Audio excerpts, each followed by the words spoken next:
الحمد لله نحمده ونستعينه ونستغفره ونؤمن به ونتوكل عليه ونعوذ بالله من شرور أنفسنا ومن سيئات أعمالنا من يهده الله فلا مضل له ومن يضلله فلا هادي له ونشهد أن لا إله إلا الله وحده لا شريك له ونشهد أن سيدنا وحبيبنا وشفيعنا وسندنا محمدا عبده ورسوله صلى الله تعالى عليه وعلى آله وأصحابه وبارك وسلم تسليما كثيرا كثيرا أما بعد فأعوذ بالله من الشيطان الرجيم بسم الله الرحمن الرحيم إن في ذلك لآيات لأولي الألباب وقال النبي صلى الله عليه وسلم الكيس من دان نفسه وعمل لما بعد الموت. پچھلے ہفتے یہ بتایا تھا کہ خطبے میں جو میں احادیث پڑھتا ہوں ان کی کچھ تشریح بیان کروں گا. پھر بات سفر کی نماز کی طرف نکل گئی تو وہ موضوع ادھورا رہ گیا. آج کوشش کرتا ہوں اس موضوع کو انشاءاللہ مکمل کروں گا.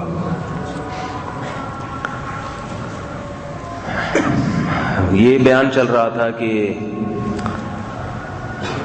جو عقل مند ہے اس کی دو قسمیں ہوتی ہیں.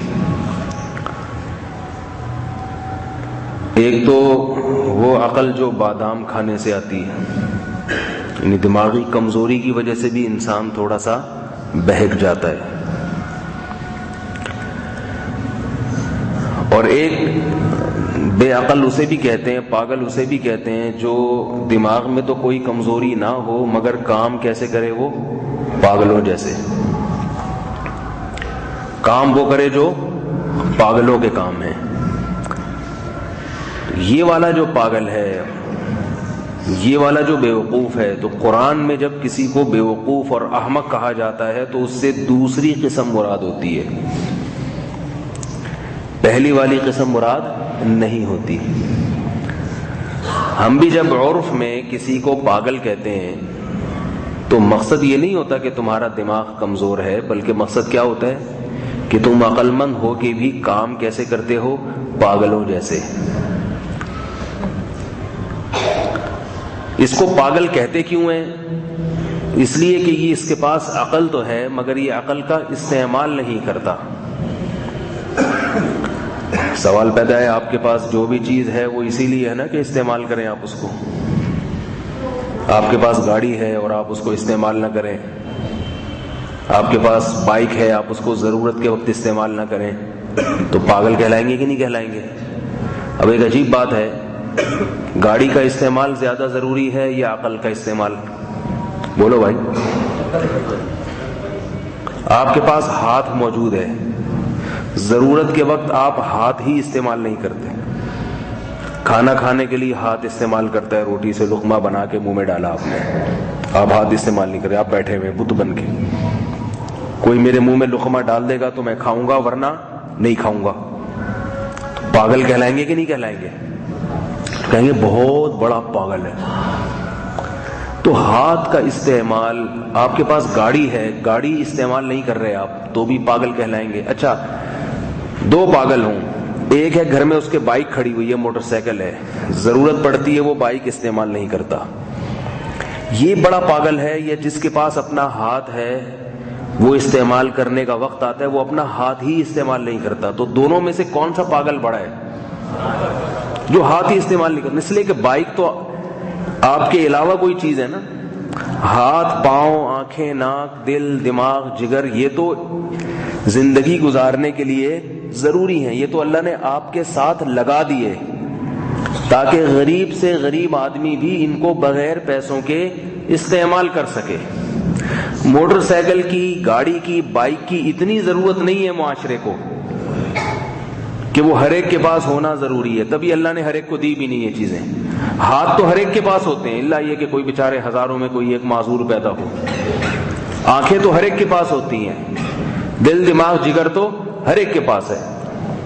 تو جو چیزیں اللہ نے آپ کے جسم کا لازمی جز بنا دی انہی کو اگر استعمال نہیں کرتے تو بہت بڑے پاگل. اور جو چیزیں اللہ نے, کچھ چیزیں ایسی جو کسی کو دی کسی کو نہیں دی, جو آپ کے جسم کا حصہ نہیں ہے, ان کو اگر استعمال نہیں کرتے تو بھی پاگل, مگر اس سے کم درجے کے پاگل. یہاں تک سمجھ میں آئی بات؟ نہیں آئی تو پھر آپ بھی اسی قسم میں ہیں, پھر آپ بھی کسی قسم میں ہیں, اسی قسم میں. اچھا, اب دوسری بات یہ سمجھیں کہ ہاتھ کا استعمال اللہ نے دیا, آپ نہیں ہاتھ استعمال کر رہے تو پاگل کہلائیں گے. آنکھ کا استعمال اللہ نے دیا, آپ نہیں استعمال کر رہے تو پاگل کہلائیں گے. پاؤں اللہ نے دیے, نہیں استعمال کر رہے تو پاگل. یہاں ایک چھوٹا سا چٹکلا بتا دوں, بات موضوع ہٹ رہا ہے لیکن ضروری ہے, کیونکہ یہ اگر میں الگ موضوع بنا کے بات کروں تو قیامت تک نوبت نہیں آئے گی. بعض چیزیں میرے بیان میں موضوع سے ہٹ کر ہوتی ہیں, مگر وہ اگر میں نہ ہٹوں تو وہ چیزیں ایسی نہیں ہے کہ ان پہ کو موضوع بنا کے کبھی خطاب ہو. دانت اللہ نے کیوں دیے؟ بولو نا بھائی, چبانے کے لیے. لیکن حقیقت بتاؤں, لوگ چباتے نہیں ہیں. میں لوگوں کو دیکھتا ہوں جب کبھی کھانے میں ہم ساتھ ہوتے ہیں تو میں دیکھتا ہوں کہ میری پلیٹ ابھی آدھی بھی نہیں ہوئی ہے اور سامنے والے کی پوری پلیٹ ختم ہو گئی. کیوں؟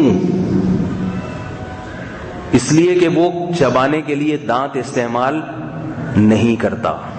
لوگ چباتے ہیں ہی نہیں, پتہ نہیں کیوں نہیں چباتے, ہماری سمجھ میں نہیں آتا. جلدی نقمہ بنا بنا کے نکل رہے ہوں گے.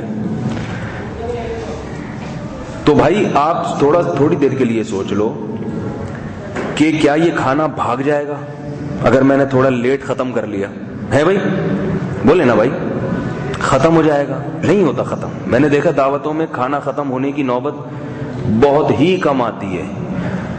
لوگوں کی عادت ہوتی ہے کہ جتنوں کو انوائٹ کیا جاتا ہے اس سے زیادہ کا کھانا پکوایا جاتا ہے, اس لیے ختم نہیں ہوتا. اسی سے یہ بھی پتہ چلتا ہے کہ اللہ تعالیٰ نے جتنے زمین میں انسان پیدا کرنے ہیں نا, اس سے زیادہ کا ذخیرہ زمین میں رکھا ہوا ہے. لہذا یہ جو کہتے ہیں نا کہ بچے زیادہ ہو جائیں گے تو غربت بڑھے گی, یہ آدمی بھی کیا ہے, پاگل ہے. کہ انسان تو اتنا خیال کر رہا ہے جتنوں کو انوائٹ کروں اس سے زیادہ کا پکواؤں, تو اللہ نہیں کرے گا یہ کام. جی ہوتے جا رہے ہیں, اس کو پتہ ہی نہیں کتنے پیدا ہو رہے ہیں, کیا ہو رہے ہیں. بیوقوفوں والی باتیں ہیں بالکل. تو آپ زیادہ کا کھانا پکواتے ہیں, لہذا اس میں نہ رہا کریں کہ کھانا ختم ہو جائے گا. اور بالفرض اگر ختم ہو بھی گیا تو جتنا کھاؤ وہ صحت کو لگے, یہ زیادہ بہتر ہے کہ کھاؤ زیادہ اور وہ سوائے چربی بنانے کے کوئی کام نہ آئے, کولیسٹرول بنانے, چربی بنانے کے کوئی کام نہ آئے. وہ چبا کے کھانا یہ صحت کے لیے بے انتہا مفید بھی ہے اور بے انتہا ضروری بھی ہے اور لذیذ بھی ہے.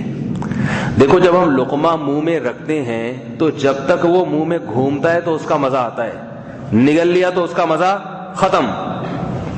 تو ذرا زیادہ دیر چبا لو تو مزہ بھی آئے گا. کیا خیال ہے؟ بریانی بڑی خوشبودار تھی, آپ نے نوالا بنا کے منہ میں رکھا, اب آپ اگر اس کو 2-4 دفعہ گھمائیں گے, ایک کلاک وائز اور ایک اینٹی کلاک وائز, لوگ ایسے گھماتے ہیں جیسے مشین میں کپڑے دھلتے ہیں, ایک دفعہ یوں گھوم جائے پھر ایک دفعہ یوں گھوم جائے تو اسے اتار لو بس. تو اگر آپ نے 2-4 دفعہ اسے گھما لیا اور نگل لیا تو وہ نگلنے کے بعد تھوڑی اس کا مزہ آتا ہے, جب تک منہ میں ہے ذائقہ محسوس ہوتا ہے. تو آپ کو ایک طریقہ بتا رہا ہوں, آئندہ اس طرح سے کھائیں, چاہے چاول ہو, روٹی ہو, گوشت ہو, کوئی بھی چیز ہو, جب نوالا منہ میں رکھیں بھول جائیں کہ میرے سامنے کوئی اور چیز بھی ہے, سمجھے بس یہ آخری نوالا تھا, اس کے بعد مجھے نوالا نہیں ملے گا. فرض کر لیں, اپنے آپ کو دھوکہ دینا بھی جائز ہے اگر فائدہ ہو اس میں, پھر اس کو چبائیں جب تک آپ یہ نہیں دیکھتے کہ کوئی ذرا سا بھی ایسا لقمہ یا لقمے کا حصہ ایسا رہ گیا جو ابھی تک پسا نہیں ہے آٹے کی طرح. اس کو چباتے رہیں آپ, کھانے کا مزہ بھی آئے گا. اس کے فائدے گنے آپ. سب سے پہلا فائدہ سنت کا ثواب ملے گا. نبی صلی اللہ علیہ وسلم کھانا چبا کے کھایا کرتے تھے. پہلا فائدہ کیا ہوگا؟ ثواب ملے گا, کھانا بھی مل رہا ہے, ثواب بھی مل رہا ہے بھائی سنت کے مطابق کھانے کا. دوسرا فائدہ یہ ہوگا کہ آپ لوگوں کی نظر میں ندیدے نہیں کہلاؤ گے. ندیدہ کیا ہوتا ہے؟ کہ ندیدہ، سنا یہ لفظ ندیدہ؟ لالچی، کھایا جا رہا، ٹھوسا جا رہا، پتہ نہیں کیونکہ گاڑی نکل رہی ہے، جہاز نکلنے والے. آپ لوگوں کی نظر میں کیا کہلاؤ گے؟ ندیدے نہیں کہلاؤ گے، یعنی لالچی اور ہوس کے مریض نہیں کہلاؤ گے. ٹھیک ہے، 2 فائدے ہو گئے. تیسرا فائدہ حدیث میں آتا ہے العجلۃ من الشیطان والانات من الرحمن. جلد بازی شیطان کا کام ہے، طریقے سے تسلی سے کام کرنا یہ کس کی طرف سے ہے؟ رحمان کی طرف سے. تو اس حدیث پر عمل کرنے کا ثواب بھی مل جائے گا. کیا خیال ہے؟ 2 آخرت کے فائدے ہو گئے اور 1 دنیا کا فائدہ کہ لوگوں کی نظر میں ندیدہ نہیں کہلائے گا. 3 ہو گئے نا. چوتھا فائدہ صبر کا ثواب، کیونکہ دل انسان کا چاہتا ہے دعوت میں کہ میں لوگوں کی جائیدادیں کھا جاؤں. جس اسپیڈ سے کھاتے ہیں نا لوگ، دل کیا چاہتا ہے؟ پلیٹیں کھا جاؤں، برتن کھا جاؤں، چمچے کھا جاؤں. اتنی اسپیڈ سے بھاگتے ہیں اور ایسا ٹھوسنا شروع کرتے ہیں. شادیوں میں دیکھا ہوگا آپ نے. تو آپ جب اتنی دیر چبا کے کھائیں گے، حالانکہ پلیٹ آپ کے سامنے رکھی ہوئی ہے، بریانی بھری ہوئی ہے، اس میں قورمہ بھرا ہوا ہے، آپ آرام سے کھا رہے ہیں، کوئی جلدی نہیں ہے بھائی.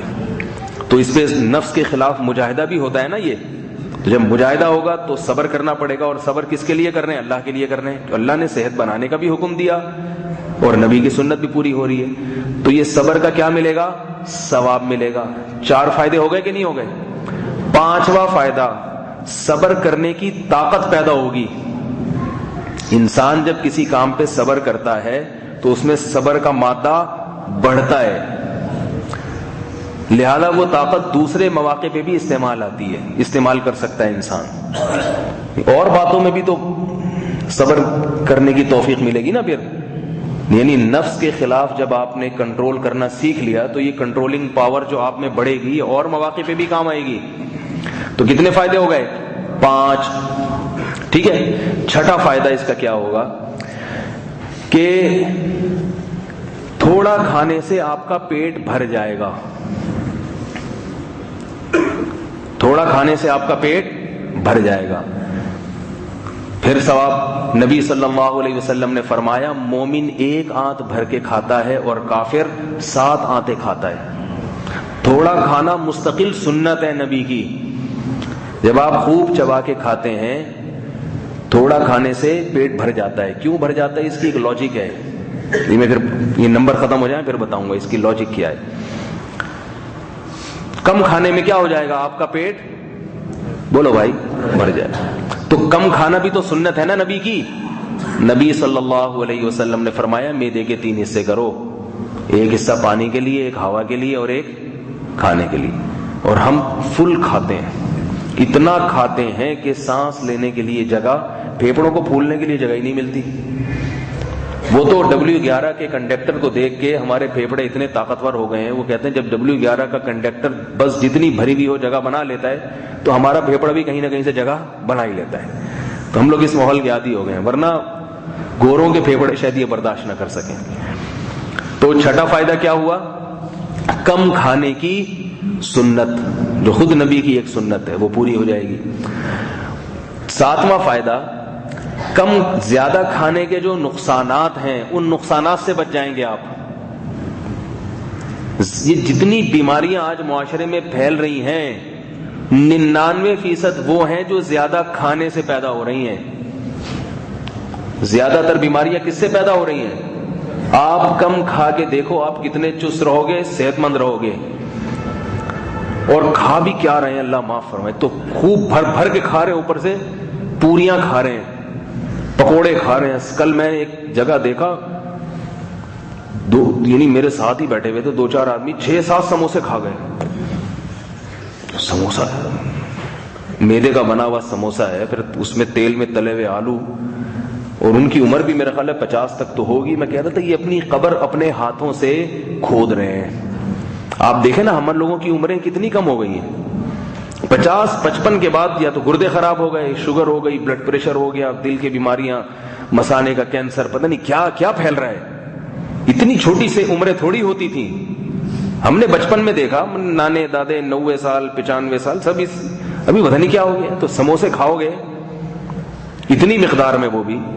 اور کھائے پھر رات کو کھانا بھی کھائیں گے. پھر رات کو یعنی یہ مغرب میں سموسے کھا رہے ہیں, اب رات کو کھانا بھی کھانا ہے. ایک دفعہ اپنے کئی رشتے داروں کے یہاں گیا تو ہماری سسرال پنجاب سے ہیں, لاہور سے ہیں, تو لاہور والے ماشاءاللہ خوراک ان کی بڑی زبردست ہوتی ہے. تو میں جب پہلے جایا کرتا تھا, اب تو وہ نہیں کرتے, پہلے جایا کرتا تھا, تو ایک دفعہ میں گیا تو وہ ہمیشہ یہ کرتے تھے, لسی کا پہلے بھرا ہوا گلاس رکھ دیا, اتنا ملائی ڈالا ہوا, پی لی ہم نے, بھائی ٹھیک ہے. اب کھانا آ رہا ہے, اب کھانا کیسے کھائیں؟ تو کہہ رہے یہ کھانا تھوڑی تھا, یہ تو لسی تھی. تو بھائی تھی تو اتنی زیادہ, اور اتنی بھرا ہوا گلاس, اور اتنا گاڑھا گلاس, تو کھانچے وانچے تو بھر گئے سارے. وہ حیران ہو رہے کہ کس قسم کے لوگ ہیں, کھانا ہی نہیں کھا رہا یہ. تو بھائی یہ کھا تو لیا, اتنا جو کھا لیا, اب کہاں کھائیں بھائی؟ میں ان پر حیران ہو رہا اور وہ مجھ پہ حیران ہو رہے. پھر میں نے ان کو دیکھا کہ لسی بھی پی لی, پھر کیلے کا ملک شیک بھی پی لیا, اب کھانا کھائیں گے. اب کیا کھائیں گے بھائی؟ کیلے کا ملک شیک پی لیا آپ نے, لسی پی لی, کہہ رہے وہ کھانا تھوڑی تھا. پھر کیا ہوتا ہے, توندیں دیکھو, پھر توندیں بھی نکلتی ہیں, جسم بھی گول ہو جاتا ہے بالکل کھا کھا کے. سب کا یہی حال ہے, کراچی میں بھی یہی ہو گیا ہے, ہر جگہ یہی چل رہا ہے, گول ہوتے جا رہے ہیں, گول ہوتے جا رہے ہیں, لمبائی چوڑائی برابر ہو گئی ہے.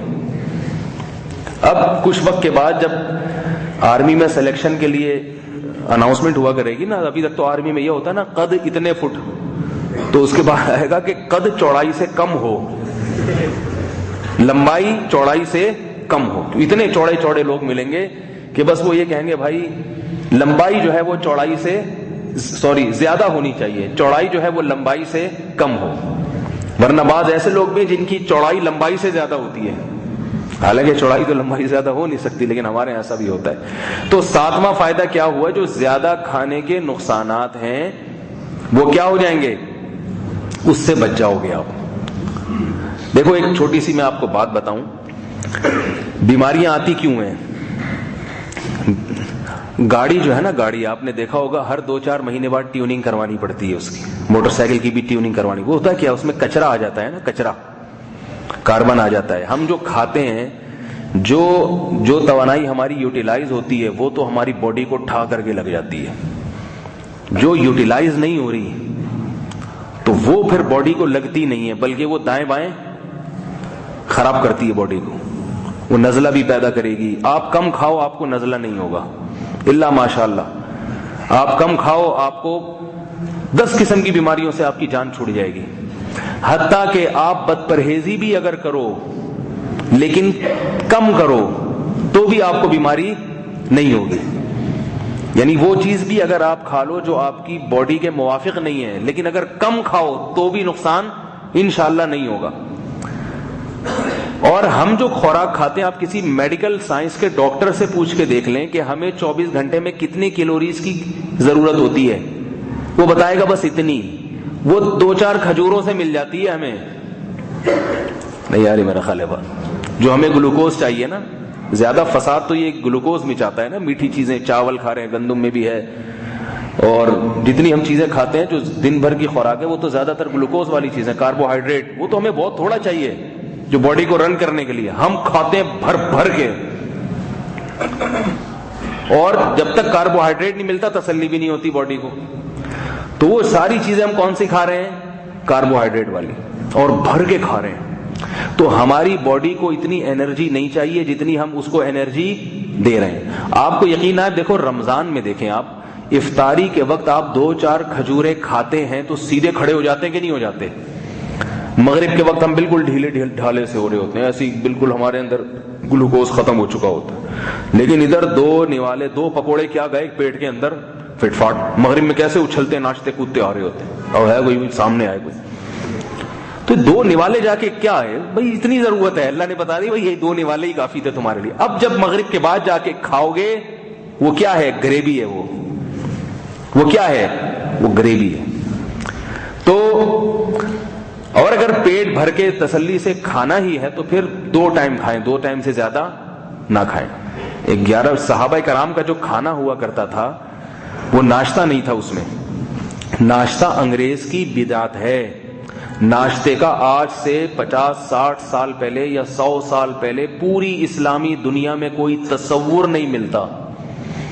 پوری اسلامی دنیا میں صحابہ کی جو عادت تھی، صحابہ کرام کی وہ جو عادت تھی، جو تمام انبیاء کی عادت، اور آج بھی گاؤں دیہاتوں میں جو لوگ بیرونی اثرات سے محفوظ ہیں، آپ جائیں وہ 11 بجے دوپہر کا کھانا کھاتے ہیں. 11 بجے فجر ناشتہ واشتہ نہیں ہوتا، 11 بجے کھائیں گے کھانا، اس کے بعد کریں گے قیلولہ، سو جائیں گے، اور پھر ظہر کی نماز پڑھتے ہیں. صحابہ کرام ظہر کی نماز اول وقت میں جب پڑھتے تھے سردیوں میں تو کھانا پہلے کھا کے قیلولہ سے فارغ ہو چکے ہوتے تھے. یعنی صحابہ کرام جب 12:30 بجے سردیوں میں نماز پڑھنے آتے تھے ظہر کی تو دوپہر کا کھانے سے اور آرام سے فارغ ہو چکے ہوتے تھے. بہت مشکل ہے سمجھانا. ہاں جمعے کے دن ایسا کرتے تھے کہ جمعے کی نماز پہلے ہوتی تھی اور قیلولہ اور کھانا بعد میں. جمعے کے علاوہ سب دنوں میں ادھر تھی. اور رات کا کھانا صحابہ کھایا کرتے تھے مغرب کے فوراً بعد، اور عشاء کے فوراً بعد سو جاتے تھے اور صبح اٹھ جاتے تھے آج کل کے حساب سے 3-4 بجے. بہت مشکل. عشاء کے بعد سو جائیں 3 بجے تک سوتے رہیں گے، کئی گھنٹے کی نیند پوری ہو جائے گی. اور وہ نیند کا جو ٹائم ہے نا 12 بجے کا، اس وقت دماغ ایک کیمیکل چھوڑتا ہے ہمارے جسم میں، ایک کیمیکل چھوڑتا ہے. یہ کیمیکل اس کی علامت ہوتی ہے کہ آپ سو جائیں. اگر آپ نہیں سوئے، وہ ٹائم جو 12 بجے کا ٹائم ہے، نیند کی حالت میں نہیں گزرا تو اس سے 2 نقصان ہوں گے. ایک تو آپ کو گہری نیند نہیں آئے گی، نمبر 2 جو نیند آئے گی وہ زیادہ پرسکون نہیں ہوگی، کیونکہ ہر چیز اپنے ٹائم پہ اچھی لگتی ہے نا. کیا خیال ہے؟ ارے بھائی دسمبر میں کوئی آم کھائے تو آپ کو بیوقوف لگے گا کہ نہیں لگے گا؟ بولے یہ کون سا آم ہے بھائی؟ یہ جون سے تم نے فریج میں رکھا ہوا ہے، دسمبر میں نکال کے کھا رہے ہو تم. آم کب کھایا جائے گا بھائی؟ گرمیوں میں کھایا جائے گا. اور کینو مالٹے کب کھائے جائیں گے؟ سردیوں میں. اب اگر کوئی جون جولائی میں کینو کھا رہا ہے تو اس کا مطلب یہ اسٹور شدہ کینو ہے، یہ قدرت نہیں کھلا رہی اس کو، یہ گن پوائنٹ پہ کھلوا رہا ہے لوگوں کو. قدرت نے تو سردیوں میں پیدا کیا تاکہ لوگ سردیوں میں کینو کھائیں، گرمیوں میں آم کھائیں. اور سردیوں میں کینو مفید ہے، گرمیوں میں آم مفید ہے. سردی میں کینو کیوں مفید ہے؟ آپ کہتے ہیں اسے تو کھانسی ختم ہوتی ہے کینو سے، اس میں وٹامن سی ہوتا ہے. تو اللہ کو پتا تھا، اللہ کے علم میں یہ بات ہے کہ سردی آئے گی تو ان کے میں بیماریاں پیدا ہوں گی، اور بیماریوں سے دفاع کے لیے ان کو وٹامن سی چاہیے ہوگا. تو آم میں نہیں ہے وہ وٹامن سی، وہ کس میں رکھا ہے اللہ نے؟ کینو مالٹے میں رکھا ہے. تو اللہ نے سردیوں میں پیدا اسی لیے کیا تاکہ لوگ اسے کھائیں اور نزلہ زکام کھانسی سے بچیں. ہاں پہلے سے کسی کا گلا خراب ہے وہ نہ کھائے، تو وہ کیونکہ اس میں ایک تیزابی ہے تو گلا کو خراش پیدا کر دیتا ہے. اگر صحیح گلا ہے تو پھر کھائیں گے تو گلا خراب نہیں ہوگا. تو ہر چیز اپنے موقع پر ہے. تو اللہ نے رات بنائی ہے کس کے لیے؟ سونے کے لیے. اب رات عشاء کے بعد شروع ہو جاتی ہے اور 12 بجے آدھی رات ہو چکی ہوتی ہے.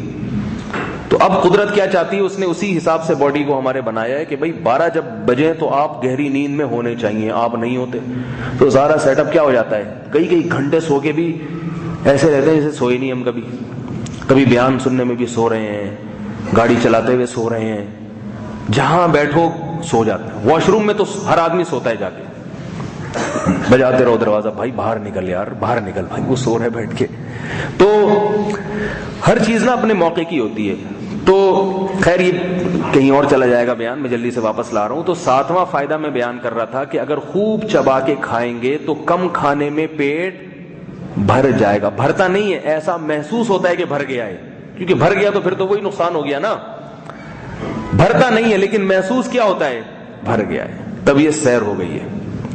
اس پر ایک اشکال ہوگا کہ اگر ہمارا پیٹ کم کھانے میں بھر گیا تو اور ہمارا دل جلدی بھر گیا تو اس کا مطلب ہمیں تو لذت پھر کم محسوس ہوئی نا. ہم تو چاہتے ہیں اور کھائیں اور کھائیں، ہم تو چاہتے ہیں ہمارا پیٹ اللہ کرے بھرے ہی نہیں، کھاتے ہی رہیں، کیونکہ کھانے کا مزہ تو خراب ہو جائے گا نا. بھئی ایک آدمی 2 منٹ میں پیٹ بھر جاتا ہے اس کا، اور ایک آدمی کا 10 منٹ میں بھرتا ہے، تو مزہ کس کو زیادہ آتا ہے؟ 10 منٹ والے کو، کیونکہ وہ زیادہ لذت حاصل کرتا ہے. تو اس اشکال کا جواب یہ ہے کہ آپ کا پیٹ 10 منٹ میں بھرے گا، مزہ آپ کو اس سے زیادہ آئے گا جتنا کم چبانے والے کو آتا ہے. کیونکہ ڈیوریشن جو ہے نا، ٹائم کا جو دورانیہ ہے وہ آپ کا بڑھ جائے گا. وہ 10 منٹ میں اگر ایک پلیٹ کھاتا ہے تو آپ 15 منٹ میں آدھی کھاؤ گے. تو وہ جو چبانے کی جو لذت ہے وہ آپ کو زیادہ محسوس ہوگی اور اس کو کم محسوس ہوگی، تو مزہ بھی آپ کو زیادہ آئے گا اور پیٹ بھی آپ کا اس سے کم بھرے گا، لیکن بھرنے کا احساس آپ کو زیادہ ہوگا، بھوک ختم ہو جائے گی، آپ کہو گے میں سیر ہو گیا۔ تو کتنے فائدے، یہ 7واں فائدہ ہے جس کو میں نے section A B C D میں تقسیم کر دیا ہے، اس کو آپ خود جا کے گھر جا کے بتا دیں کہ ایک فائدے میں کتنے سارے فائدے ہو گئے۔ تو 7واں فائدہ۔ 8واں فائدہ بڑا خاندانی ہے، وہ یہ ہے کہ آپ کی توند نہیں نکلے گی، آپ کی، بولو بھائی، توند۔ میرا بھی تھوڑا سا پیٹ نکلا ہوا ہے، تو لوگ مجھے کہتے ہیں یہ توند کے اتنے فضائل بیان بتاتا ہے، تو ان کی کیوں نکلی ہوئی ہے؟ میری حماقت سے نکلی ہے توند۔ میں نے پیٹ کی ایکسرسائز شروع کر دی تھی کسی کے مشورے پر۔ پیٹ کی کبھی بھی ایکسرسائز نہیں کرنی چاہیے۔ جب آپ پیٹ کی ایکسرسائز کرتے ہیں تو پیٹ کا ماس بڑھتا ہے آپ کا، جب آپ وہ ایکسرسائز چھوڑیں گے تو وہ کیا ہوتا ہے؟ وہ بڑھ جاتا ہے۔ تو وہ کسی نے غلط گائیڈ کیا تھا، تو وہ میں نے پیٹ کی ایکسرسائز کی۔ اب اتنا ٹائم تو نہیں ہوتا نا روزانہ کرتے رہو، پھر وہ ایکسرسائز بھی پیٹ کی ایسی ہوتی ہیں وہ آپ کو ہر دن بڑھانی ہوتی ہیں۔ اب ہم نے 100 مثال کے طور پہ 60 دفعہ ایکسرسائز کی ہے، تو اب وہ 60 دفعہ کے بجائے اب اگلے ہفتے آپ کو 70 دفعہ۔ تو ہم نے کہا یہ تو سارے دن بیٹھ کے یہی کرتے رہیں گے، پھر ہم نے کہا جس پوزیشن میں اب اس کو چھوڑ دو، کیونکہ اتنا ٹائم تھوڑی ہے کہ سارا دن یہی کرتے رہیں، ایکسرسائز ہی کرتے رہیں۔ تو پیٹ کی ایکسرسائز کبھی نہیں کرنی چاہیے۔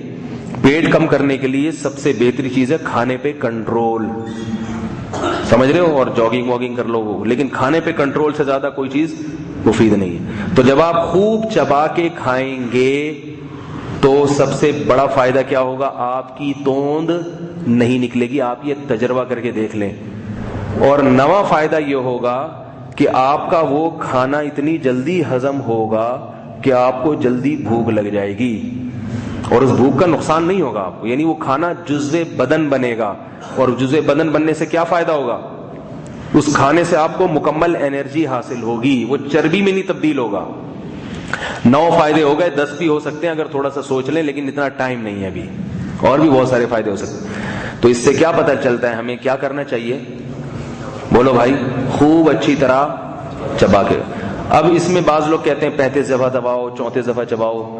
چھوڑو 35 34 کو، اتنا کر لیا کرو کہ جب روٹی کھا رہے ہیں تو آپ دیکھو کوئی بھی موٹا سا ٹکڑا نہ رہ گیا ہو، وہ آپ کو خود ہی منہ میں اندازہ ہو جاتا ہے کہ تھوڑا سا بھی کوئی ٹکڑا منہ میں رہ گیا نا، اس کو آپ اچھی طرح پیس دیں دانتوں سے، تو آپ دیکھیں آپ کو مزہ آئے گا۔ آپ بولو یار واقعی بڑا ہلکا ہلکا محسوس کر رہا ہوں اتنا کھا کے بھی، پھر آپ کا دل چاہے گا میں جائیدادیں کھاؤں لوگوں کی۔ آپ کو پتہ چلے گا یار اس طرح سے اتنا چبا کے اتنی چیزیں کھا کے پتہ ہی نہیں چلتا، تو اس طرح سے تم بہت کچھ کھا سکتے ہیں۔ صحیح بتا رہا ہوں آپ، اس طرح تسلی سے اگر کھائیں نا، لوگ جلدی جلدی کھانے کی کوشش کرتے ہیں، پکڑے جاتے ہیں۔ ٹھیک ہے، تو بات کیا چل رہی تھی جو میں اصل موضوع چل رہا تھا میرا؟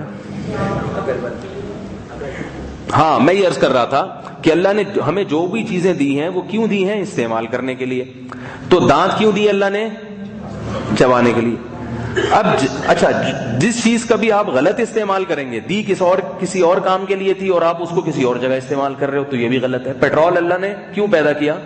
انجن کا پہیہ گھمانے کے لیے۔ آپ اس سے کپڑے دھو رہے ہو پیٹرول سے، چلو داغ دھبے تو اترتے ہیں اس سے، لیکن مستقل پیٹرول سے تو نہیں دھوئے جا سکتے۔ آپ اسے پی رہے ہو تو آپ کہو گے اللہ نے یہ استعمال کے لیے پیدا کیا۔ بھائی یہ پینے کا استعمال نہیں ہے، اس کا استعمال کیا ہے؟ انجن کو گھمایا جائے، اس سے انجن کا ویل گھمایا جائے۔ تو ایسے ہی دانت اللہ نے روٹی چبانے کے لیے دیے تھے، ہم اس سے باتیں چبانے لگے ہیں۔ لوگ کیا کرتے ہیں؟ باتیں چبا چبا کے کرتے ہیں، کہتے ہیں نہیں بڑی چبا چبا کے باتیں کرتے ہیں، بھر بھر کے۔ بات غلط ہوتی ہے مگر ایسے ہی چبا چبا کے کرے گا، سامنے والا اس پہ یقین کر لے گا۔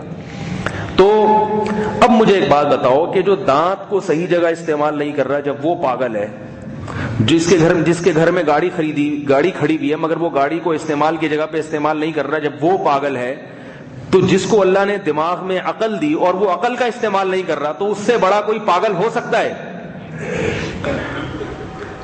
اس سے بڑا تو دنیا میں کوئی پاگل ہے ہی نہیں، کیونکہ پاگل کی تو ڈیفینیشن ہی یہی ہے کہ جو دماغ استعمال نہ کرتا ہو۔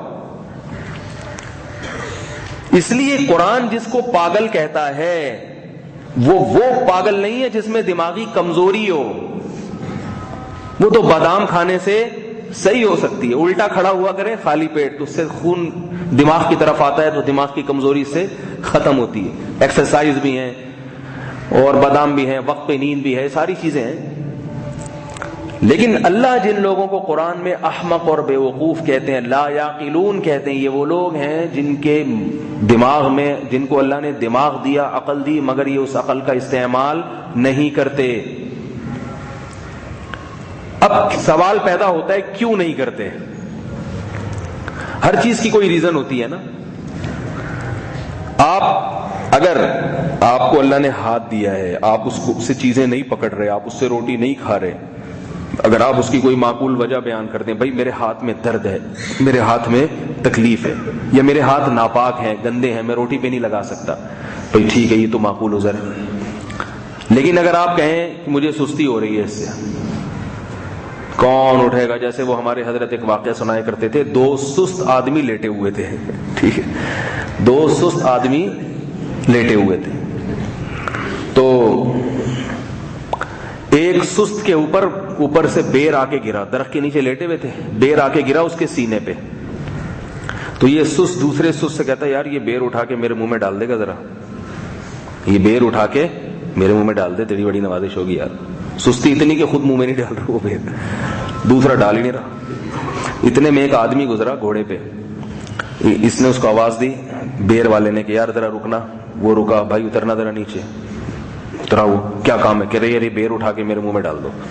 وہ کہہ رہا نالائک مجھے گھوڑے سے اتروایا ہے، میں گھوڑے پہ آ رہا ہوں بھاگتا ہوا، مجھے وہاں سے اتروایا تو نے، تو یہ کام اول تو خود کر لے، اور اگر چل نہیں ہو رہا تو تیرے ساتھ جو پڑوس میں ہے اس کو کہہ دے نا۔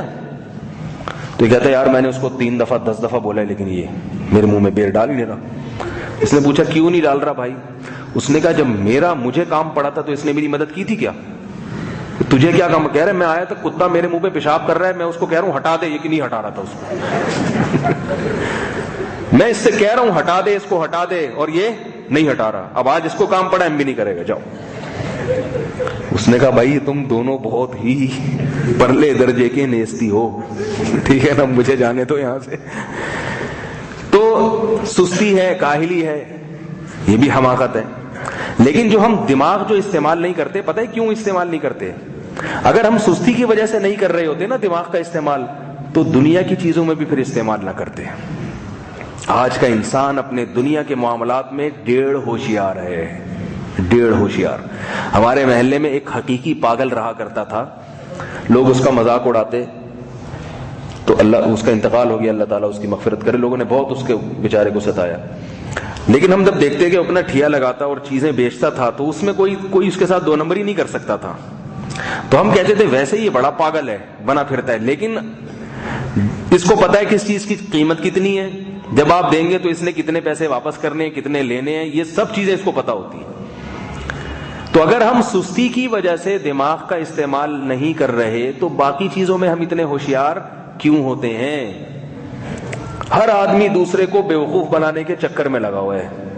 کسٹمر دکاندار کو بیوقوف بنانے کی کوشش کرتا ہے، وہ اس کے سامنے کھڑا ہو کر کیا بولتا ہے؟ کیا بیکار چائنا کے 2 نمبر مال لگا کے بیچا ہوا ہے، بیٹھا ہوا ہے تو یہاں پہ، حالانکہ پتا ہوتا ہے کہ 2 نمبر نہیں ہے، لیکن اس کو تھوڑا سا نفسیاتی اثر ڈالنے کے لیے، تاکہ وہ ریٹ کیا کرے گا، کم کرے گا۔ اس کے سامنے اگر اسی کی تعریفیں شروع کر دیں تو وہ تو ڈبل ریٹ لگائے گا، پھر تبھی کنارے پہ جا کے بات کر رہے ہوتے ہیں یار ریٹ تو صحیح بول رہا ہی ہے، ٹھیک ہے، اس کے سامنے نہیں بولتے، اس کے سامنے بولتے ہیں کیا ہم کو بیوقوف سمجھا ہوا ہے کیا، ہم لوگ کراچی میں نہیں رہتے کیا، ہمیں بیوقوف، ایسی باتیں کر رہے ہوں گے اس کے سامنے۔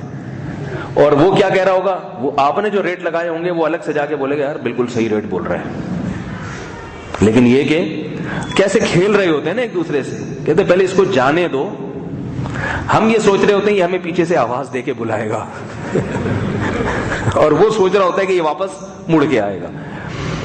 تو یہ ڈیڑھ ہوشیاری ہی تو ہے، دونوں ایک دوسرے کے ساتھ ہوشیاری کا مظاہرہ کر رہے ہیں۔ اسی وجہ سے قرآن نے کیا کہا ہے کہ لوگ جو عقل کا استعمال نہیں کرتے اس کی وجہ قرآن نے بیان کی ہے، بل ادارک علمہم فی الآخرہ بل ہم فی شک منہا بل ہم منہا عمون۔ کیسی عجیب آیت ہے، فرماتے ہیں کہ ان کو ہماری باتوں پہ یقین نہیں آتا، پہلے قرآن نے یہ لفظ استعمال کیا،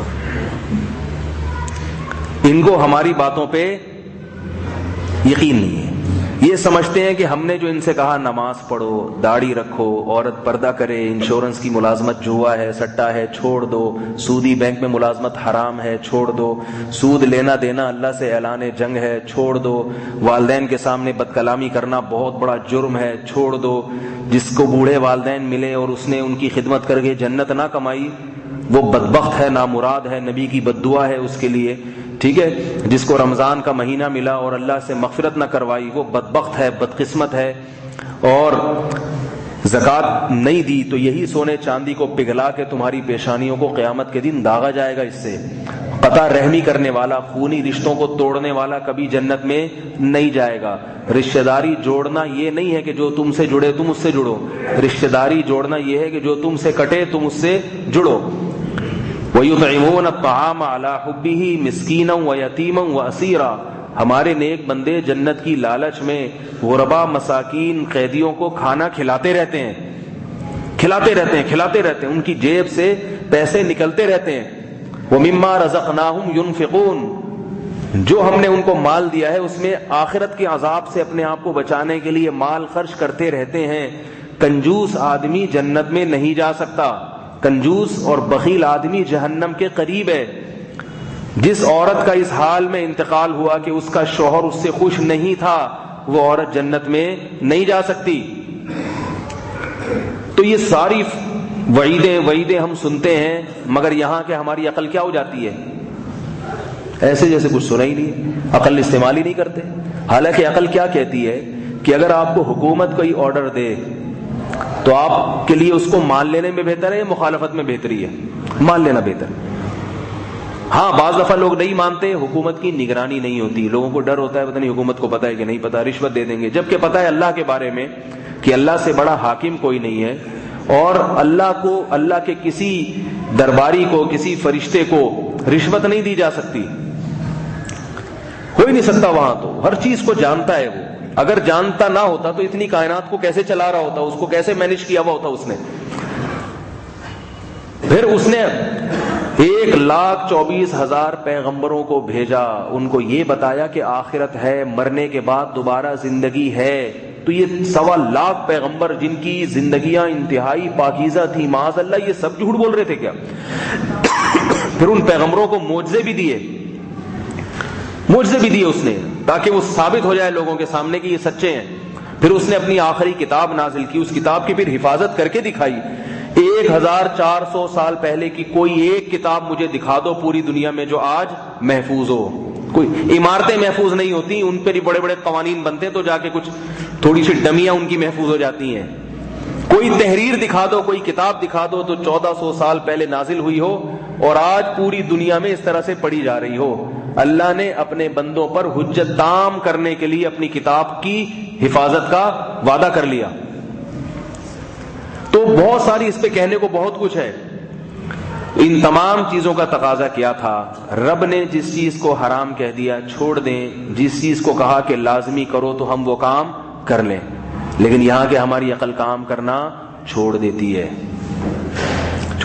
کام کرنا۔ کیوں؟ اس کی اللہ نے وجہ بیان کی ہے۔ اس کی وجہ سستی نہیں ہے، اس کی وجہ بل ادارک علمہم فی الآخرہ، فرما آخرت کے بارے میں ان کو کچھ پتہ ہی نہیں ہے۔ یہ قرآن کا بلاغت کا انداز ہے، پتہ ہی نہیں کہ قیامت ہوگی کہ نہیں ہوگی۔ جب آخرت کا خوف ہی نہیں ہے تو کیسی تیاری؟ جب ایک آدمی کو پتہ ہے کہ نماز پڑھنے پر مجھے کچھ ملے گا ہی نہیں اور چھوڑنے پر کچھ سزا ہی نہیں ملے گی، کیونکہ دنیا میں تو نہیں ملتی نا یہ سزا، کیا خیال ہے بھائی؟ اگر نماز چھوڑنے پر 500 روپے گورنمنٹ کی طرف سے بل میں لگ کے آ جاتے ایک نماز چھوڑنے پر، بھائی جو فجر کی نماز میں غیر حاضر ہوگا بجلی کے بل کے ساتھ ایکسٹرا 500 روپے اس کو جرمانہ دینا پڑے گا، تو سب آ جاتے، کیا خیال ہے؟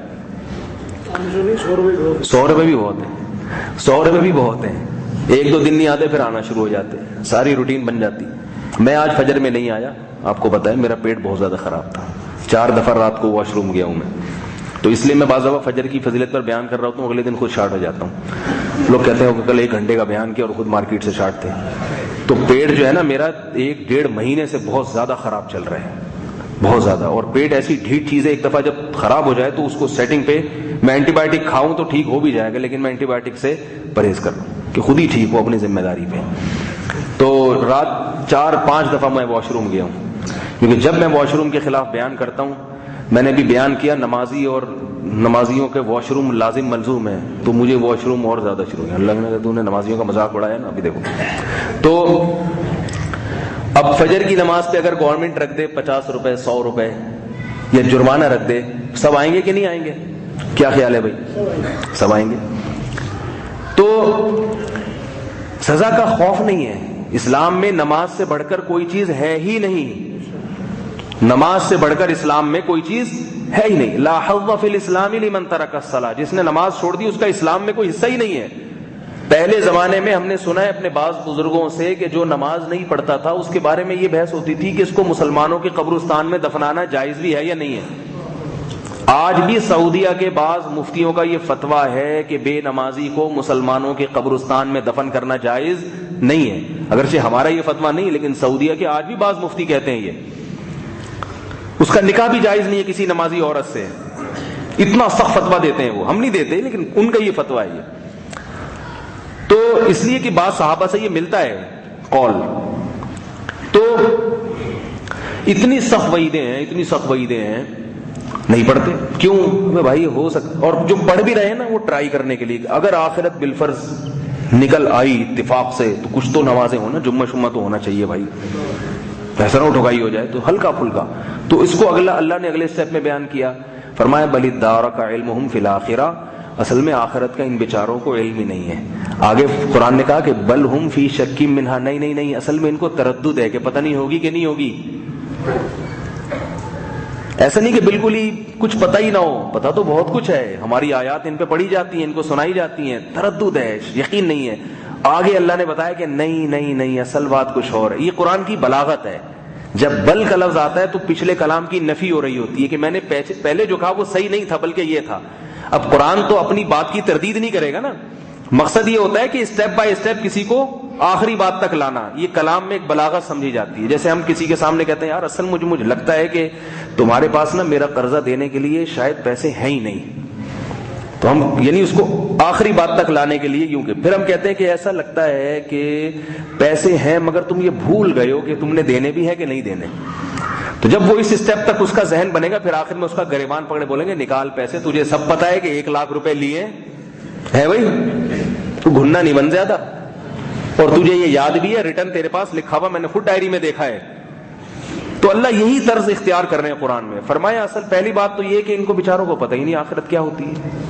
آگے فرمایا نہیں بل ہم فی شک منہا، پتہ ہے مگر یقین نہیں ہے. آگے فرمایا بل ہم منہا عمون، نہیں جان کر اندھے بنے ہوئے ہیں، سب پتہ ہے، اندھے بن گئے. نظر آ رہی ہے آخرت، ان کو نظر آ رہی ہے. کیوں؟ جس چیز کی نشانیاں نظر آتی ہیں اس چیز کو حقیقت میں دیکھنا ضروری نہیں ہے. کھائی ہے، سائن بورڈ پہ لکھا ہوا ہے کہ 1000 فٹ گہری کھائی ہے، گاڑی کی سپیڈ آہستہ کر لیں. آپ نہیں کر رہے آہستہ تو لوگ کہیں گے نا اندھا بنا ہوا ہے نہیں اندھا، مگر جان کر اندھا بنا ہوا ہے. نشانیاں سائن بورڈ دیکھ ہی نہیں رہا ہے. اللہ نے آخرت کو ثابت کرنے کے لیے جو سائن بورڈ لگائے ہیں نا اس کائنات میں، وہ اتنے زیادہ ہیں کہ ہر سائن بورڈ ہمیں بتا رہا ہے کہ اللہ کا وجود بھی ہے اور اللہ ہم سے ان نعمتوں کے بارے میں سوال کرے گا. اتنے سارے سائن بورڈ ہیں. کیوں؟ ورنہ اللہ کیوں کھلا رہے ہمیں اتنا؟ کیوں مہربان ہے انسان پر اتنا؟ اگر آپ آخرت کے وجود کو نہیں مانتے تو اس کا مطلب کیا ہے کہ اس کائنات میں اللہ نے سب سے معزز و مکرم انسان کو بنایا، اور انسان کو، ساری کائنات اللہ نے انسان کے لیے بنائی اور انسان کو نائٹ کلب میں ناچنے کے لیے بنایا. یہی مطلب ہوا نا پھر اگر آخرت نہیں ہے. کیا خیال ہے بھائی؟ پھر تو عیاشی کرو. اگر مجھے پتا چل جائے کہ آخرت نہیں ہے تو میں یہاں بیٹھ کے جمعہ پڑھاؤں گا؟ بولو نا بھائی، میرا دماغ خراب ہے، میں یہاں بیٹھ کے جمعہ پڑھاؤں گا؟ اور آپ لوگ کبھی بیوقوف ہیں جو یہاں نماز پڑھنے آئے ہو؟ کیا خیال ہے؟ پھر جو لوگ رشوت نہیں لے رہے وہ بیوقوف ہیں. پھر جو لوگ شراب نہیں پی رہے وہ کیا ہیں؟ بیوقوف ہیں. جو زنا نہیں کر رہے وہ بیوقوف ہیں. کیونکہ 4 دن کی زندگی ایسے انجوائے کرو. کیا نمازی ٹوپی اور پجامہ اور شلوار اور مسجد سے باہر نکلو چپل چوری، یہ کیا ٹینشن کی ضرورت کیا ہے؟ آپ ضرورت کیا ہے بھائی؟ مسجد میں آ کے کیا ملتا ہے آپ کو سوائے چپلیں غائب ہونے کے؟ کچھ میرے تو 5ویں چپل چوری ہوئی ہے ابھی چند مہینے کے اندر پھر بھی ہمارا حوصلہ ہے کہ نماز پڑھانے آتے ہیں. تو کیا ضرورت ہے پھر نماز پڑھنے کی، پھر بوڑھے والدین کو گھر میں رکھنے کی، اولڈ ہاؤس میں داخل کرو والدین کو، ٹینشن پالنے کی ضرورت نہیں ہے. انہوں نے اپنی زندگی جوانی کو انجوائے کیا، اب تم اپنی جوانی ان پہ کیوں برباد کر رہی ہو؟ یہ گورے کا نظریہ ہے. گورا کہتے ہیں انہوں نے اپنی جوانی کو جب انجوائے کیا تو ہمیں بھی جوانی کو انجوائے کرنے دو نا. بوڑھی والدہ گھر میں پڑی ہوگی تو کہاں سے انجوائے کرو گے بھائی؟ ایک آدمی تو 24 گھنٹے خدمت کے لیے بوڑھی والدہ کے ساتھ چاہیے کہ نہیں چاہیے؟ تو پھر یہ ساری چیزیں چھوڑ دو. علامہ اقبال کے شعر پر عمل کرو، دو رنگی چھوڑ دے یک رنگ ہو جا، سراسر موم یا پھر سنگ ہو جا. موم کی طرح پگھل جا اللہ کے حکام کے آگے، یا پتھر کی طرح جم جا. بولے اللہ ایک بھی نہیں مانوں گا. جب ہے ہی نہیں آخرت تو کیا ہے، کیا کرنا ہے؟ لوگ مجھے کہتے ہیں گورے اتنے عیاش ہیں، میں کہتا ہوں کم عیاش ہیں. مجھے سمجھ میں نہیں آتا اس سے زیادہ کیوں نہیں ہے عیاش. جب ان کو مرنے کے بعد حساب و کتاب دینے کا وہ تصور ہی نہیں ہے تو پھر اتنے کیوں ہیں؟ اس سے زیادہ ہونا چاہیے. لیکن وہ کوشش کر رہے ہیں، اس سے زیادہ ہم کیا کریں؟ کوشش وہ کر رہے ہیں. انہوں نے سٹے بھی لگا کے دیکھ لیا. ہمارے ہاں چرسیوں کو سٹے والا اور چرسی ہیروئن چی کہا جاتا ہے. ان کے ہاں یہ چیزیں پیکٹ میں ایک خوبصورت پیکنگ میں ملتی ہیں. اس کی انہوں نے جگہ بنائی ہوئی ہے کہ آپ ڈرگس لے رہے ہیں، آپ ڈپریشن کے مریض ہیں تو یہاں بیٹھ کے تمیز سے آپ وضو کر کے یہ لیں. آپ جو برائی ہمارے معاشرے میں ایک گالی ہے، ان کے معاشرے میں جب اس کی ضرورت بن گئی اس برائی کی تو انہوں نے اس برائی کو نام کیا دے دیا؟ خوشنما. جیسے ہمارے ہاں کوئی معاذ اللہ لڑکے سے بدکاری کرے، اس کے بڑے گندے گندے نام رکھے ہوئے، معاشرے میں برا سمجھا جاتا ہے. ان کے ہاں یہ بدکاری جب پھیلی تو اب وہ گالیاں دیں گے تو کتنوں کو گالیاں دیں گے؟ بہت زیادہ پھیل گئی. تو انہوں نے کیا کیا؟ اسی کو ایک اچھا وہ کر دیا کہ بھئی یہ اس میں جسم جو ہے وہ باڈی مرد کی ہے لیکن روح اس کے اندر کس کی ہے؟ عورت کی روح ہے. ایک صاحب مجھے کل تقریر کر رہے ہیں، اصل میں وہ کہتے ہیں کہ ان کی مرد کی باڈی، بعض مرد اللہ نے ایسے بنا ان کی باڈی تو مرد کی ہے مگر روح کس کی ہے؟ ان کی عورت کی ہے. وہ بیچارے مجبور ہیں تو ان کی عورت کی طرف رغبت نہیں ہوتی کیونکہ روح کس کی ہے ان کے اندر؟ عورت کی. میں نے کہا ہمارے ہاں ایسا آدمی اگر پکڑا جائے کیا ہوتا ہے اس کے ساتھ؟ وہ یہ تقریر کہہ رہے کہ اصل میں کوئی خدا نہ خواستہ کوئی بدفعلی کرتا ہوا پکڑا گیا، گواہ بھی ہو گئے، اب اس کو آپ ٹھکائی لگا رہے ہیں یا اس کو مسجد سے نکال رہے ہیں یا اس کو کسی اسکول سے نکال رہے ہیں یا کہیں بھی جی پکڑا گیا، کسی جو ہے نا ہاسٹل سے پکڑا گیا، اب اس کو نکال رہے ہیں تو وہ کہہ رہے اصل میں میرا قصور نہیں، میرے اندر روح کس کی ہے؟ عورت کی روح ہے. تو یہ بکواسات ہیں، فضول باتیں ہیں. مرد بنائے تو روح بھی مرد کی ہوگی، عورت بنائے اللہ نے تو روح بھی کس کی ہوگی؟ عورت کی ہوگی. تو گناہ کو انہوں نے کیا کیا؟ اچھے اچھے لیبل لگا کے حلال بھی کر دیا اور ویزے بھی اسی پہ ایشو ہو رہے ہیں، ویزے مل رہے ہیں. اگر آپ یہ ہیں تو برائی کو لیبل، حدیث میں آتا ہے کہ قرب قیامت میں لوگ شراب کا نام بدل کے استعمال کرنا شروع کر دیں گے. نشے والی چیز شراب ہے، اب آپ نے اس کو کوئی نام دوسرا دے دیا کہ اینٹی ڈپریشن سیرپ پی رہا ہوں میں، اینٹی ڈپریشن سیرپ ہے یہ، اس پہ اینٹی ڈپریشن لکھ دو. بھائی نتیجہ تو وہی نکلے گا نا اسی طرح جھومو گے جیسے ہو تو وہ چیز تو وہی ہے. تو لوگ کیا کرتے ہیں؟ حدیث میں آتا ہے کہ قرب قیامت میں برائی کو کیا لیبل کیا لگا دیں گے؟ تو غیر مسلموں نے تو یہ شروع کر دیا ہے. تو ہمارے یہاں بھی یہ آہستہ آہستہ ہو رہا ہے کہ کیا حرج ہے.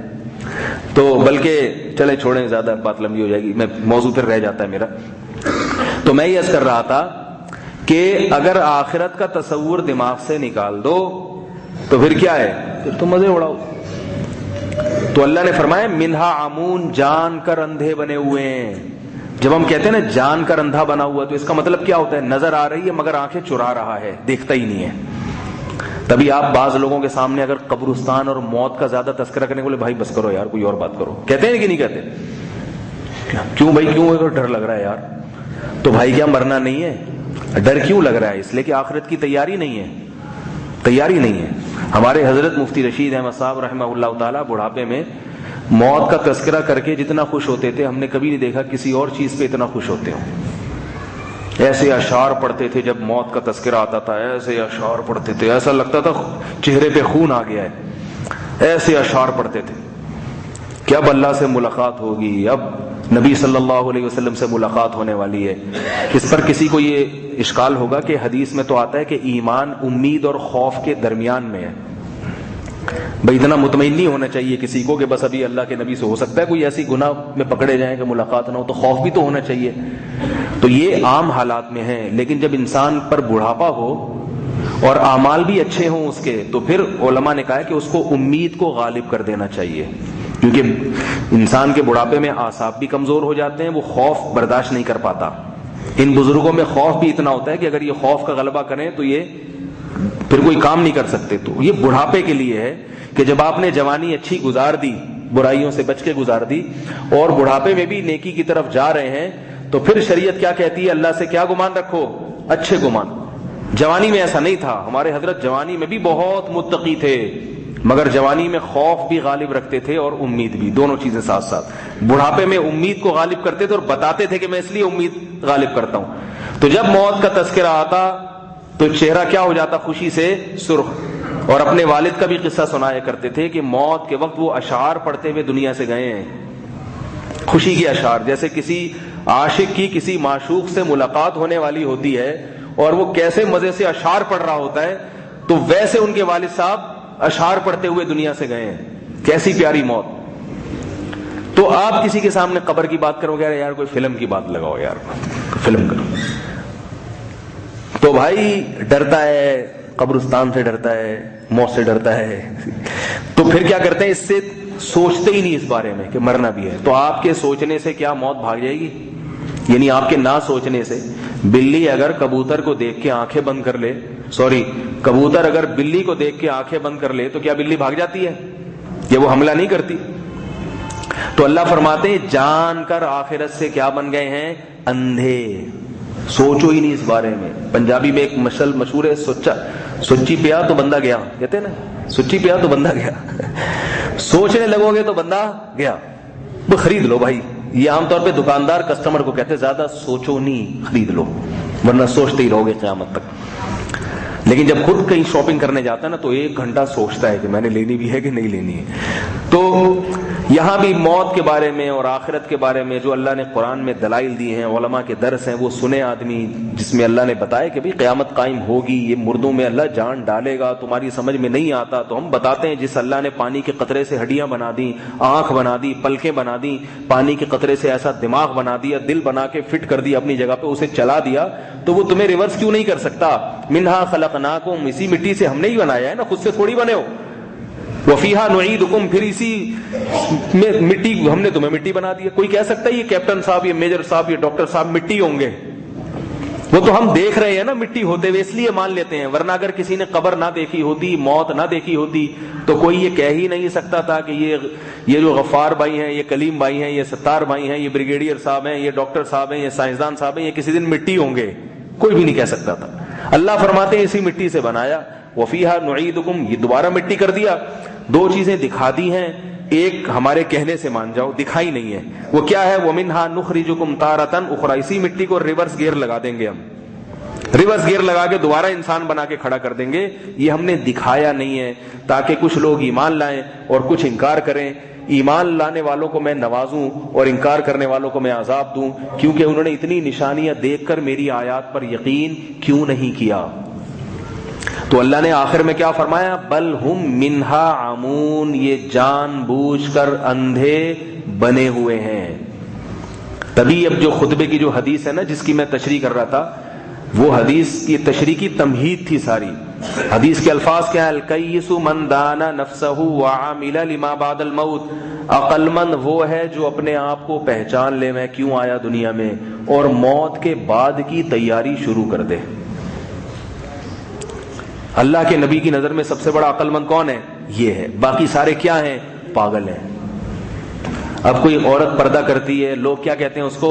پاگل. خواتین کہتی ہے نا, اس نے چچا زاد بھائی سے بھی پردہ کر لیا, یہ تو پاگل ہو گئی, یہ تو بہت ایکسٹریم, اتنا اسلام میں ایکسٹریم نہیں ہے بھائی, اتنی جو ہے نا وہ مذہب آپ کو اتنا ایکسٹریم پہ نہیں لے جاتا, یہ تو بنیاد پرستی ہے. تو سب اس کو کیا کہتے ہیں؟ یہ کیا ہے؟ بولو نا بھائی, پاگل ہے. تو نبی کیا کہہ رہے ہیں؟ پاگل وہ ہے جو خبر کو سامنے رکھ کے زندگی نہیں گزار رہا. وہ عورت پاگل ہے جو اس کو پاگل کہہ رہی ہے, اس لیے کہ یہ دنیا کے لحاظ سے تو پاگل ہے, مگر آخرت کے لحاظ سے کیا ہے؟ عقل مند ہے. دیکھو بینکوں کے باہر لکھا ہوتا ہے روپیہ بچائیے کل کام آئے گا, لکھا ہوتا ہے نا. لہذا بینک والے کہتے ہیں بڑے عقل مند ہیں جو بینکوں میں پیسہ رکھتے ہیں, بچاتے ہیں اپنا پیسہ, اور لوگ بھی ان کو عقل مند سمجھتے ہیں تو بینک اکاؤنٹ میں پیسہ رکھوا رہے ہوں. کبھی کبھی دیکھا کہ آدمی 1 کروڑ روپے اپنے اکاؤنٹ میں جمع کروا رہا ہو, لوگ اس کو پاگل کہہ رہے ہوں, ہے بھائی, حالانکہ وہ تو استعمال نہیں کر رہا, وہ تو اکاؤنٹ میں ڈال رہا ہے. بظاہر تو وہ پاگل ہے بھائی، 1 کروڑ کھا پی کے ختم کر، لیکن لوگ اس کو عقل مند کیوں کہتے ہیں؟ بھائی کل کے لیے بچا رہا ہے، کل خرچ کرے گا. لیکن اللہ اسے کیا کہتے ہیں؟ پاگل. ٹھیک ہے نا؟ کیوں؟ اس لیے کہ یہ آج اگر کھا کے اور غربا اور مساکین اور رشتہ داروں پہ خرچ کر دیتا تو یہ اللہ کے اکاؤنٹ میں جمع کرا دیتا، اور حقیقی کل جو آئے گی، ایک کل تو وہ ہے جو کل آ رہی ہے لیکن وہ کل ختم ہو جائے گی آ کے، اور ایک کل وہ ہے جو مرنے کے بعد آئے گی جو کبھی بھی ختم نہیں ہوگی. کبھی جو بینک والے جس طرح انویسٹمنٹ کی آپ کو دعوت دیتے ہیں نا، بے آئین ہی قرآن نے اسی انداز سے آپ کو دعوت دی ہے. مجھے تو لگتا ہے بینک والوں نے قرآن سے ہی اخذ کیا ہے کہیں سے، ہے نہیں ایسا لیکن لگتا ہے. وہ کیا؟ من ذا الذی یقرض اللہ قرضا حسنا. بینک والے کہتے کون ہے جو ہم کو کرنٹ اکاؤنٹ کھولے گا یا جو ہے وہ سیونگ اکاؤنٹ کھولے گا. یہی کہتے ہیں نا بینک، یعنی کون ہم کو قرض دے گا، اس پہ ہم اس کو اتنا پروفٹ دیں گے. اور پروفٹ جب سود خور دیتا ہے تو وہ جتنا عرصہ بینک میں رقم پڑی رہے گی اس پہ سود در سود لگتا چلا جاتا ہے. یعنی ایسا نہیں ہوتا کہ آپ 10 سال کے بعد بھی نکالیں تو 1 لاکھ پہ 2% ملیں گے، 10 سال کے بعد 1 لاکھ پہ 2% نہیں ہوں گے. ان 2% جو آپ کی رقم تھی اس کو 1,02,000 پہ اب الگ انٹرسٹ لگے گا، پھر اس پہ الگ لگے گا. تو یہ کیا ہے؟ ڈبل، دگنا در دگنا، دگنا در دگنا بڑھتا ہوتا چلا جائے گا. تو اللہ نے بالکل یہی کہا ہے، من ذا الذی یقرض اللہ قرضا حسنا. کون ہے جو اللہ کو قرض حسن دے؟ فیضاعفہ لہ اضعافا کثیرا، پھر اللہ اس کو دگنا در دگنا کر کے لوٹائے.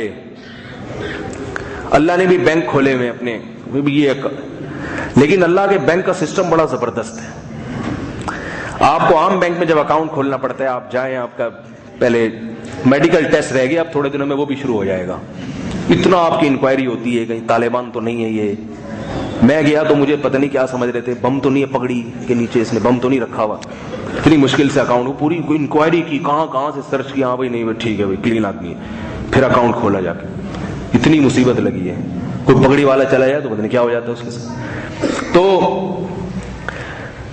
عام بینکوں میں اکاؤنٹ کھولنا کتنا مشکل، اور اللہ کے بینک کے اکاؤنٹ کھولنا بہت آسان. اللہ نے کہا کسی بھی غریب کی جیب جو ہے نا وہ میرا کیا ہے؟ اکاؤنٹ ہے، اس میں ڈال دو چپ کر کے.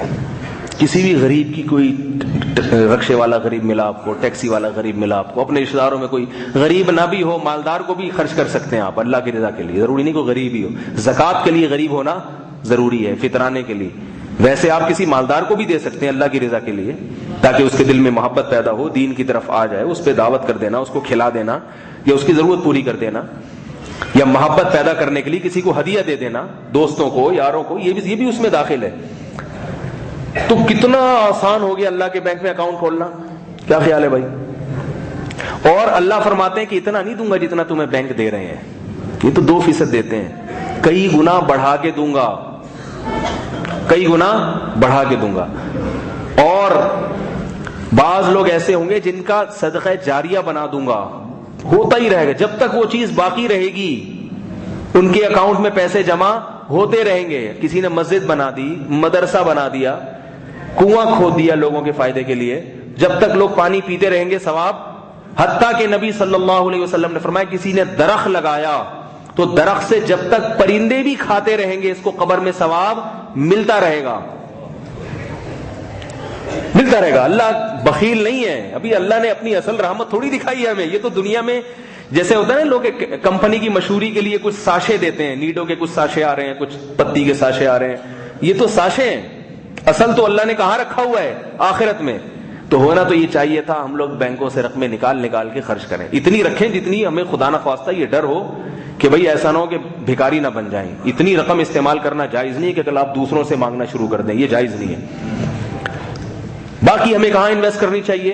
اللہ کی راہ. لیکن 90 سال عمر ہو جاتی ہے، بینکوں میں 8-8 10-10 20-20 کروڑ روپے پڑا ہوا ہے، وہ خرچ کرنے کے لیے بابا جی تیار نہیں ہے. ابے بھائی اب تو کر لو، اب تو کر لو. بچوں کے لیے بھی رکھو، میں نہیں کہتا، بچوں کو بھی اپنے پاؤں پہ اسٹیبل کرو. کھڑا کتنا کھڑا کرنا ہے بچوں کو اپنے پاؤں پہ؟ کیا امریکہ کا صدر بنانا ہے؟ اس کی بھی تو کوئی حد ہوتی ہے، کوئی حد تو، حد بندی تو قائم کرو. یہاں تک لامحدود چیزیں، لامحدود ہوس ہوس ہوس.